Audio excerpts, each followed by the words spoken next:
Bonjour tout le monde, alors aujourd'hui je vous retrouve dans une deuxième vidéo de ma série Back to School.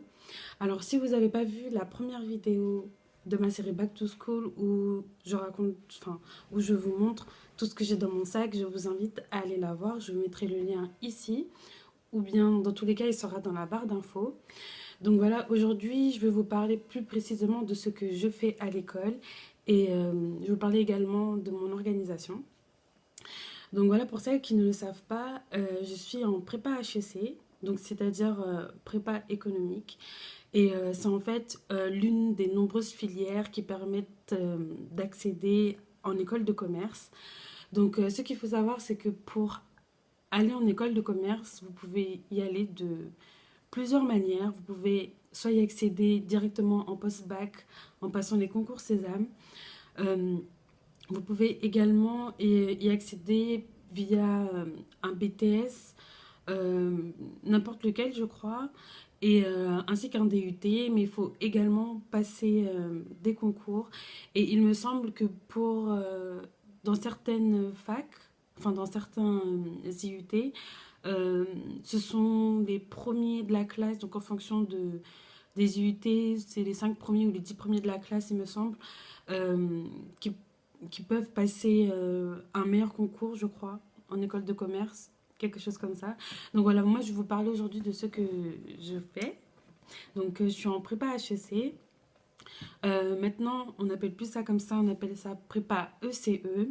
Ce qu'il faut savoir, c'est qu'il existe plusieurs types de prépa. Il existe des prépas littéraires, des prépas scientifiques et des prépas éco. Et en prépa HEC, il y a deux branches en fait. Alors, il y a la branche économique où il y a majoritairement, enfin, il n'y a que des élèves issus de Terminal ES et prépa HEC, voie scientifique, c'est la même chose. Ça mène aux écoles de commerce, mais il y a plus principalement des élèves issus de Terminal S et, ou bien des élèves de S qui étaient très très bons en maths. Comme le BTS et le DUT, c'est un parcours qui se fait en 2 ans, 2 années très très très très denses. Pour y accéder, ça se fait via APB. Donc voilà, comme toutes les autres filières, vous voyez si vous êtes accepté ou non. En prépa, surtout en prépa éco, on fait principalement la même chose que ce qu'on faisait en terminale, sauf que c'est un peu plus compliqué, un peu plus dur, un peu plus approfondi, mais sinon c'est la même chose. C'est pas totalement différent de, de la terminale et contrairement aux autres filières, c'est une filière qui est très très très suivie, donc on a souvent des contrôles. On a souvent des contrôles oraux aussi. Au niveau des matières, bah, c'est la même chose. On a de l'économie, des maths, de l'informatique, des langues. Philo et français sont réunis dans une même matière qui s'appelle culture générale. Et en fait, ça s'appelle pas français, ça s'appelle littérature, mais c'est pratiquement pareil. On a aussi un système de colle, donc c'est pas du tout le même système de colle qu'on avait au collège et au lycée. C'est un autre système de colle qui consiste en fait à avoir une interrogation orale. On en a plusieurs par semaine, donc ça peut varier de 3 à 4. Et c'est après les cours. On en a dans chaque matière. Et c'est ça en fait qui nous permet de réviser pardon, nos cours régulièrement parce qu'on sait que dans tous les cas, on ne peut pas arrêter de réviser cette matière parce que la semaine prochaine, on va avoir une colle dans cette matière. Et on a des DST également chaque samedi. En prépa, il faut tout le temps travailler, vraiment tout le temps, tout le temps, tout le temps. Et c'est pour ça que sur ma chaîne, j'ai pas pu faire autant de vidéos que j'aurais voulu. Au niveau de mon organisation, donc comme je vous l'ai dit, je révise tous les jours. Je me force vraiment à réviser tous les jours. C'est vraiment important parce que sinon, il suffit que vous ne révisiez pas un jour ou bien que vous ne fassiez pas, vous n'avancez pas dans votre travail un jour et vous êtes totalement décalé. Donc c'est vraiment important de réviser tous les jours, que ce soit des petites choses ou autres, parce que ce qu'il faut savoir, c'est que le cerveau, c'est un muscle et comme notre corps, faut le travailler tous les jours. Et c'est ça qui va vous permettre en même temps d'habituer votre cerveau à réviser tout le temps, à retenir des choses en quantité ou non plus facilement. Il est aussi important d'avoir des heures fixes je dirais pas de révision, mais comment dire? Il est aussi important d'avoir des heures fixes moi, je fixe mes révisions par rapport aux heures de repas parce que voilà, je suis en internat et ce qui est bien, c'est que voilà, il y a des heures fixes, petit déjeuner, heure du midi, même goûter, repas du soir. Donc, ces heures fixes me permettent à moi de m'organiser au niveau de mes révisions. Si je sors de colle, et par exemple, il me semble que nous, on mange à 19 heures. Voilà, si je sors de colle, donc en fonction des colles que je passe et en fonction de l'heure où je passe, l'heure à laquelle je finis va varier. Donc quand j'école, je révise quelque chose de light, enfin je relis mes cours ou bien j'avance la lecture d'un livre ou je lis mes textes, voilà des choses qui demandent pas beaucoup de concentration, on va dire, bon quand même un minimum mais pas beaucoup beaucoup beaucoup. Quand j'ai pas colle, bah là je révise vraiment mes matières en fait, mes matières qui demandent de la réflexion. Alors ce qu'il faut savoir c'est que en prépa toutes les matières demandent de la réflexion, même les langues. Donc c'est vrai que quand je suis arrivée en prépa, ça a un peu remis en question euh, toutes, mes, toutes mes années, toute ma scolarité en fait, surtout dans les langues, parce qu'il y a beaucoup de choses que nos profs d'anglais, d'allemand ou d'espagnol laissaient passer au lycée qui, qui ne passent pas du tout quand on est en prépa et quand on veut passer des concours en école de commerce. Surtout au niveau de la grammaire. Voilà, il faut vraiment tout réviser, approfondir ses révisions dès qu'on peut. Comme vous avez vu dans ma vidéo What's in my bag, j'ai toujours des fiches sur moi. Donc voilà, quand je prends les transports, quand j'ai un petit moment entre midi et 2 heures, je révise, voilà, j'ai tout le temps mes fiches sur moi, donc faut pas manquer une occasion de réviser et d'avancer sur ses fiches. Il est aussi important d'être régulier dans son travail. Euh, c'est ça en fait qui va vous permettre de ne pas vous sentir dépassé, que ce soit dans toute filière confondue, même si vous êtes au collège, au lycée, à la fac, dans tout et n'importe quoi. La régularité, c'est vraiment la clé quand on fait des études. Et voilà, c'est ça qui va vous permettre de ne pas être dépassé, de ne pas vous sentir...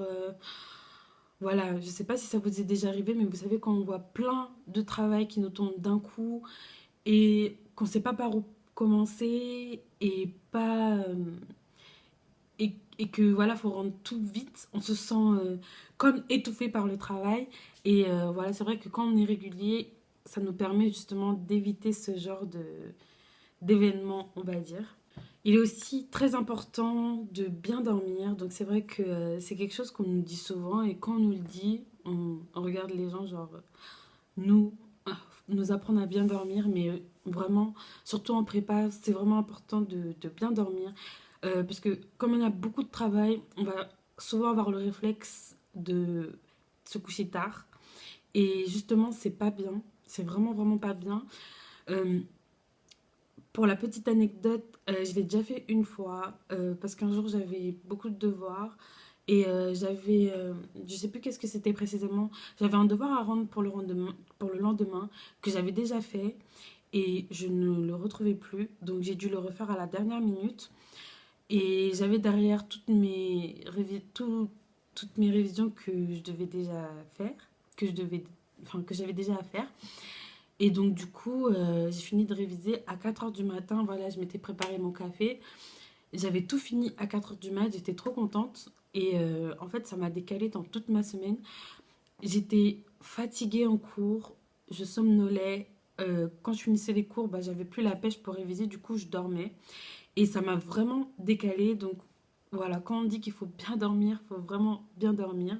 Moi, je sais que au niveau de mon rythme de sommeil, on va dire, je ne travaillais pas au-delà de 23 heures. Ce qui est bien aussi également avec la classe préparatoire, c'est que on apprend à se connaître. Vraiment, on apprend vraiment à mieux se connaître, les heures où notre cerveau va mieux retenir, les heures où vraiment ça sert à rien d'essayer de réviser quelque chose. Donc voilà, ça c'est très bien. Ça nous donne aussi une expérience au niveau de l'organisation. Alors ça, c'est clair avec les autres personnes de ma classe. On en a déjà parlé. Quand on, on se souvient de comment on était à la rentrée et comment on est devenu à la fin de l'année, on est juste étonné en fait. Parce que naturellement, notre organisation se développe, évolue et s'améliore. Et ça, c'est super bien. Quand on est en classe préparatoire, notre objectif, en fait, enfin généralement, je suis désolée si je remets tout le temps mes cheveux en arrière, mais ça me gêne, ça tombe tout le temps devant, bref. Alors, notre objectif, en fait, quand on est en classe préparatoire, c'est de réussir nos concours, de réussir à avoir l'école qu'on a... j'arrive pas à parler. De réussir à avoir l'école qu'on vise. Et c'est vraiment important, en fait, de savoir quelle école on vise dès le départ, dès qu'on commence l'année, parce que chaque école a, en fait, une épreuve plus ou moins spécifique. Donc, il y a certaines écoles qui sont regroupées... qui sont regroupées, qui ont à peu près les mêmes épreuves. Donc voilà, ça c'est très important de savoir quelle école on vise. Comme ça va vous permettre de bien centrer votre travail sur, euh, sur les épreuves de l'école que vous visez et ça va vous permettre de vous perfectionner aussi. Parce que ce qu'il faut savoir, c'est que ce sont des concours, donc c'est pas du tout comme le bac où vous êtes noté par rapport à vos capacités, enfin par rapport à la manière dont vous gérez l'exercice. Au concours, il n'y a pas que ça. Il y a ça également, mais il y a aussi votre performance par rapport à la pile que le correcteur a. Donc voilà, c'est ça qui est aussi plus stressant, parce que les notes que vous avez dans votre prépa ne vont pas forcément être euh, les mêmes lors des concours. Par exemple, pendant les concours, il y a souvent des 20. Les 20, ce ne sont pas forcément ceux qui ont tout fait, ni qui ont fait tous les exercices qu'on a proposés, mais ce sont ceux qui auront fait peu d'exercices, mais très bien. Donc voilà, je vous pousse vraiment à vous perfectionner, à vraiment travailler les épreuves des écoles que vous visez. Donc j'espère vraiment que cette vidéo vous aura permis d'en savoir plus sur ma filière, sur ce que je fais en dehors de mes vidéos un peu.